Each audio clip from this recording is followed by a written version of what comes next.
Man, 90s film clips were unhinged. That is dark. So stalking is a very scary and serious problem behavior, and many psychiatrists and people who work in mental health will have an experience of stalking.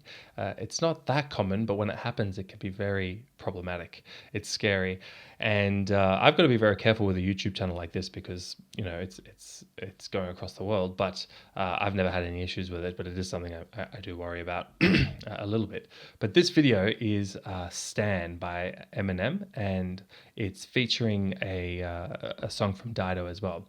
Now, I was born in the 90s, so obviously I've heard this song before, and probably you guys all have too, but I've never seen the video clip, so that'll be interesting.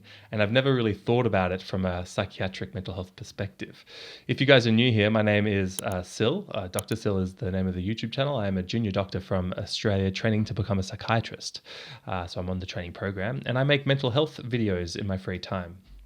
And this seemed like a very good video to start with. The irony is that I do have a cup of tea and it is getting cold. So without further ado, let's get cracking.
Open the door. I gotta go.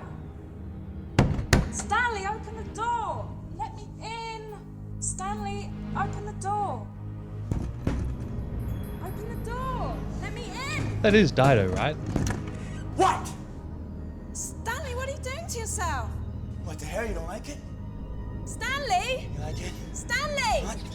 Don't call me that, okay? Don't call Do me you think that. you're taking this too far? Stanley! Here. Stanley!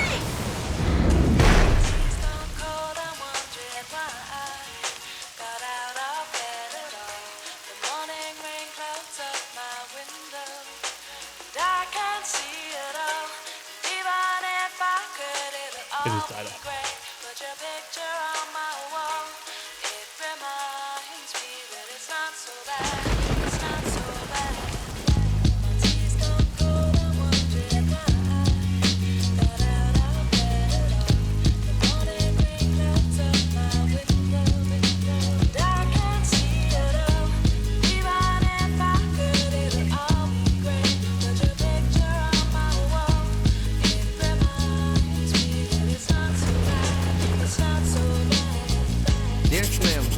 But you still ain't calling. I left my cell, my pager, and my home phone at the bottom. I sent 2 letters back in autumn, you must not have got them. There probably was a problem at the post office or something. Sometimes I scribble addresses too sloppy when I jot them. But anyways, fuck it, what's been up, man? How's your daughter? My girlfriend's pregnant too, I'm about to be a father. If I have a daughter, guess what I'ma call her? I'ma name her Bonnie. I read about your Uncle Ronnie too, I'm sorry. I had a friend kill himself over some bitch who didn't want him.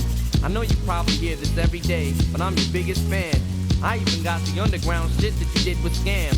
I got a room full of your posters and your pictures, man. I like the shit you did with Rockets too, that shit was fat. Anyways, I hope you get this, man. Hit me back, just a chat. Truly yours, the biggest fan. This is Stan. Yeah, it's interesting how stalking behaviors, nothing there felt inappropriate. So I wouldn't, had any red flags there. Maybe talking about family members can kind of cross a bit of a boundary. When it comes to stalking, it is important to remember that there are different types. And I would suspect that this song is really about a resentful subtype of stalking where the fan feels entitled to something, where Stan, the fan, feels entitled to Eminem's attention and responses, and we see what happens when that doesn't help. The type that I see most commonly is not this, and the majority of stalking is not done by people with mental illness, just for the record. But the subtype that I might see is neurotomanic stalk. So someone has a psychotic belief of a relationship with someone, maybe someone very famous, and it's also can be called de Clerambault's syndrome. But it's like they believe they're in a relationship, that this person is kind of in love with them as well, and so you can have problem behaviors that come up with that. Again, this is very uncommon, but when a person has a psychosis and is stalking, their victim, and they might feel like that person's partner is in the way, and they could exhibit violent behaviors to get that partner out of the way. So those are some of the risk things you have to think about if you're talking to someone with a stalking history. It's very important to keep clear boundaries with people who have a history of stalking others. I don't do too much small talk about my family or what my plans are or where I live or anything like that. Just try and keep it professional and contained if there's a significant history. But just to remember that most people with mental illness are victim of crime, not a perpetrator of it. And most people who stalk do not have a severe mental illness like schizophrenia or bipolar. And the most common, this is an interesting fact, the most common type of stalker is someone stalking their ex-partner. That's important to remember too.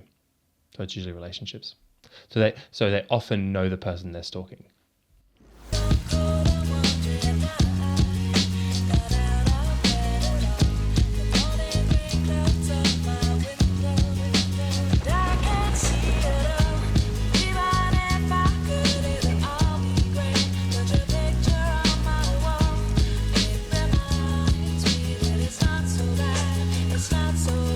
Dear Slim, you still ain't called a roll. I hope you have a chance. I ain't mad. I just think it's fucked up you don't answer fans.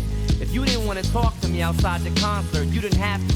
But you could have signed an autograph for Matthew. That's my little brother, man. He's only 6 years old. We waited in the blistering cold for you for 4 hours and you just said no. That's pretty shitty, man. You're like his fucking idol. He wants to be just like you, man. He likes you more than I do. I ain't that mad, though. I just don't like being lied to. Remember when we met in Denver? You said if I write you would write back. See, I'm just like you in a way. I never knew my father neither. He used to always cheat on my mom and beat her. I can relate to what you're saying in your songs. So when I have a shitty day, I drift away and put them on. Cause I don't really got shit else. So that shit helps when I'm depressed. I even got a tattoo with your name across the chest. Sometimes I even cut myself to see how much it bleeds. It's like adrenaline. The pain is such a sudden rush for me. See, everything you say is real, and I respect you cause you tell it. My girlfriend's jealous cause I talk about you 24/7. But she don't know you like I know you, Slim. No one does. She don't know what it was like for people like us growing up. You gotta call me, man. I'll be the biggest fan you'll ever lose. Sincerely yours, Stan. P.S. We should be together too.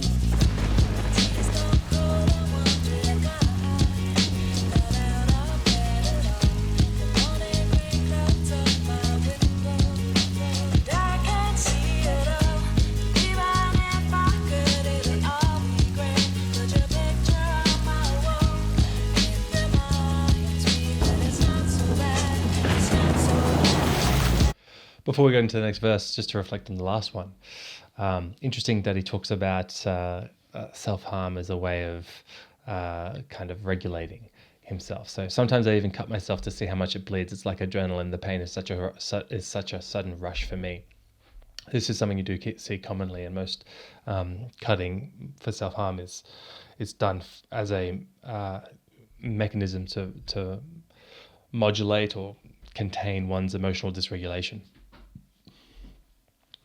Now, it's not considered like an adaptive mechanism. There are healthier things to do to contain emotional dysregulation. But to be able to regulate one's emotion, one needs to do a lot of psychotherapy. It does take a lot of homework, a lot of effort, a lot of practice, and it absolutely is achievable. So, for example, there's a disorder called a borderline personality disorder or emotional emotionally unstable personality disorder, depending on what system you use to diagnose it. And often these are happening as a result of neglect or trauma in childhood. So the child doesn't learn how to contain their own emotions from their caregivers. So they have to learn it themselves as an adult, which is very hard. But the point is, if someone with those vulnerabilities in their emotional regulation does psychotherapy, particularly dialectical behavioral therapy, but there are others like schema-based approaches. But if you do the psychotherapy for a long time, it does take time, but if you do it and you do it consistently, then people can essentially have it's like an 80% resolution rate. Within 5 years, 80% of people will not have the symptoms that are causing so much disability due to the emotional dysregulation. So all that to say that if you do psychotherapy, it really works for emotional regulation. It just takes time and effort. And there's an 80% very positive response rate over the course of 5 to 10 years. Mister, I'm too good to call and write my fans. This'll be the last package I ever send your ass. It's been 6 months and still no word. I don't deserve it. I know you got my last 2 letters. I wrote the addresses on them perfect. So this is my cassette I'm sending you. I hope you hear it. I'm in the car right now. I'm doing 90 on the freeway. Hey Slim, I drank a fifth of vodka. You dare me to drive? You know the song by Phil Collins, In the Air of the Night, about that guy who could have saved that other guy from drowning but didn't? Then Phil saw it all, then at a show he found him. That's kinda how this is. You could have rescued me from drowning. Now it's too late. I'm on 1,000 downers now. I'm drowsy. And all I wanted was a lousy letter or a call. I hope you know I ripped all of your pictures off the wall. I love you, Slim. We could have been together. Think about it. You ruined it now. I hope you can't sleep and you dream about it. And when you dream, I hope you can't sleep and you scream about it. I hope your conscience eats at you when you can't breathe without me. See, Slim? Shut up, bitch. I'm trying to talk. Hey, Slim. That's my girlfriend screaming in the trunk. But I didn't slit her throat. I just tied her up. See, I ain't like you. Cause if she suffocates, she'll suffer more. And then she'll die too. Well, gotta go. I'm almost at the bridge now. Oh shit, I forgot. How am I supposed to send this shit out?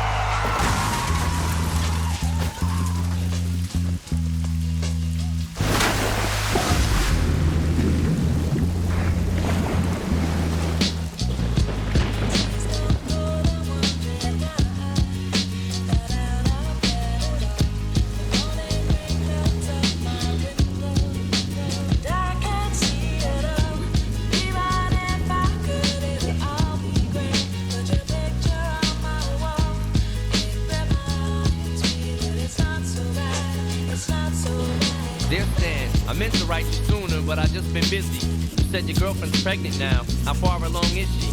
Look, I'm really flattered you would call your daughter that. And here's an autograph for your brother. I wrote it on the starter cap. I'm sorry I didn't see you with the show. I must have missed you. Don't think I did that shit intentionally just to diss you. But what's the shit you said about you like to cut your wrist too? I say that shit just clowning, dog. Come on, how fucked up is you?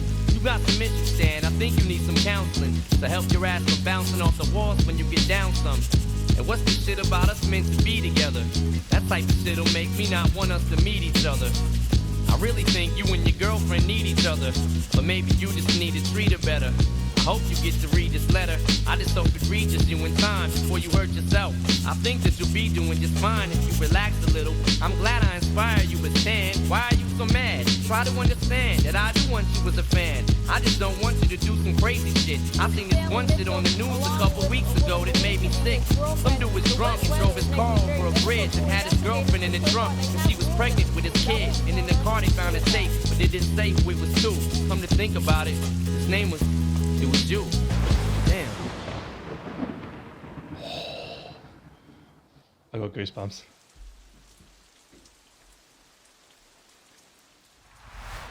Man, 90s film clips were unhinged. That is dark. I'm surprised Dido kind of volunteered to, well, not volunteered, but agreed to do that video clip. That's dark to have a murder of a pregnant partner. Yikes. Whew, I don't know what to say. I guess things can get out of hand real quick, and that's very correct. Yeah, I think you need more than just a counselor. He probably needs some intensive psychotherapy. For those who don't really know, and the distinctions aren't always that clear, but the difference between kind of therapy and counseling is really a soundboard for, it's someone who it can do supportive psychotherapy. So it's not like a structured approach that follows a manual per se. Counseling is more someone who you can talk to and ventilate to and reflect with, and that is incredibly valuable. So counselors are very, very useful. But if you need to change the way that you think and adjust some kind of cognitive distortions is the word we used. So a good example is catastrophization. Or all or nothing thinking. So then you might need something like cognitive behavioral therapy, and that needs a psychologist and someone trained in CBT, and that's a therapy. That's not counseling. So if someone feels like there's no hope of anything ever improving, and so they're just going to binge eat to make themselves, because there's no hope, and then they binge eat and then they feel unhealthy, and then that leads to them having no hope. That cycle is, very dangerous, and it's every single chain in that cycle should be addressed, but it's coming from a place of a cognitive distortion that there's no hope. When really, if you work on it in CBT, you might find that there is hope. It's hard work, but it is definitely got a strong evidence base to improve people's cognitive distortions.